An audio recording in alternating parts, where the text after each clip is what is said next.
चीन और पाकिस्तान की यारी के किस्से खूब प्रचलित हैं। कई अवसरों पर चीन पाकिस्तान के साथ खड़ा दिखता है और इस कारण दोनों देशों के साथ भारत का 36 का आंकड़ा है।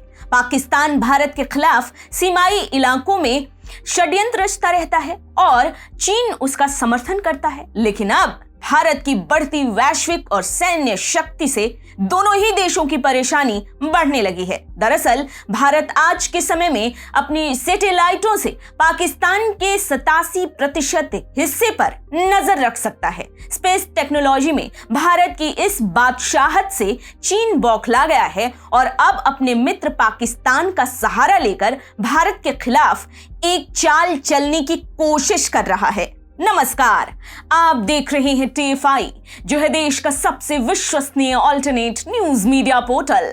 मैं पद्माश्री शुभम आपको अवगत कराऊंगी कि कैसे चीन भारत के खिलाफ षड्यंत्र रचने की फिराक में है और कैसे रूस चीन को काबू में कर सकता है।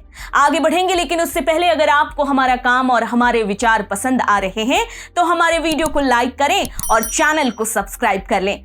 फेसबुक पेज पर हमें अवश्य फॉलो करें। दरअसल भारतीय सैटेलाइट हर समय पाकिस्तान की हरकतों पर नजरें बनाए रखती हैं, जिससे बौखलाकर अब चीन और पाकिस्तान भारत के खिलाफ चाल चलने की फिराक में है। जानकारी के अनुसार भारतीय सैटेलाइट पर नजर रखने के लिए चीन अब पाकिस्तान को अपना सबसे ताकतवर और एडवांस रडार SLC-18 देने जा रहा है। इस रडार से पाकिस्तान भारतीय सैटेलाइटों की मौजूदगी के बारे में जानकारी जुटा सकता है। पाकिस्तान सबसे ज्यादा हथियार चीन से ही खरीद रहा है। SLC-18 नामक इस रडार का निर्माण चीन की सरकारी कंपनी चीन इलेक्ट्रॉनिक्स टेक्नोलॉजी ग्रुप कॉरपोरेशन यानी CETC के द्वारा किया गया है।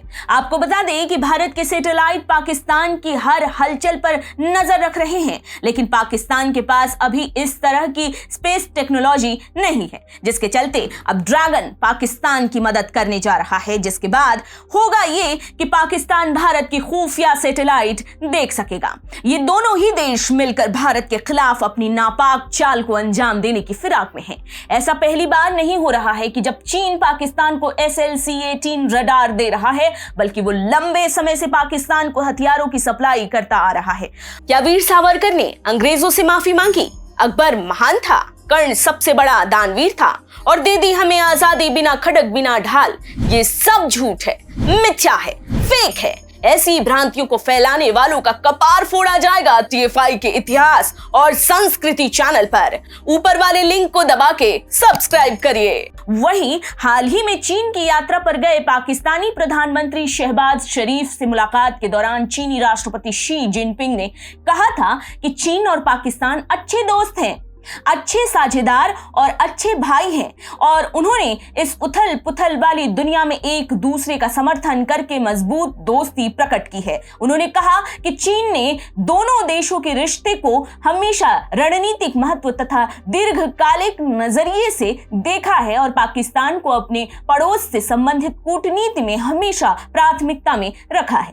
वहीं इस दौरान दोनों देशों के बीच $60 अरब की लागत से चीन पाकिस्तान आर्थिक गलियारे के दूसरे चरण पर काम करने को लेकर सहमति भी बनी थी। चीन जिस तरह से लगातार भारत के खिलाफ अपनी नापाक हरकतों को अंजाम दे रहा है, ऐसी स्थिति में जिनपिंग को रूस ही काबू में कर सकता है, क्योंकि जिनपिंग के उठाए कदमों से ब्रिक्स का संतुलन बिगड़ सकता है। लगातार भारत के खिलाफ अपने मित्र पाकिस्तान के साथ मिलकर वो साजिशों को अंजाम दे रहा है। ऐसे में ब्रिक्स का संतुलन बनाए रखने के लिए पुतिन का जिनपिंग को काबू में करना बहुत आवश्यक है। आपको बता दें कि ब्रिक्स यानी ब्राजील, रूस, भारत, चीन और दक्षिण अफ्रीका का संगठन है, जिसकी स्थापना 2006 में हुई थी। इसका उद्देश्य था कि उभरती हुई अर्थव्यवस्थाओं को साथ लाया जा सके, जिससे 21वीं सदी में इन सभी शक्तियों को एक मजबूत आवाज मिल पाए। लेकिन चीन ब्रिक्स में भारत के साथ होने के बावजूद अपनी हरकतों से बाज नहीं आ रहा है। अब केवल रूस ही है जो चीन के इन हरकतों पर लगाम कस सकता है। समय की यही मांग है।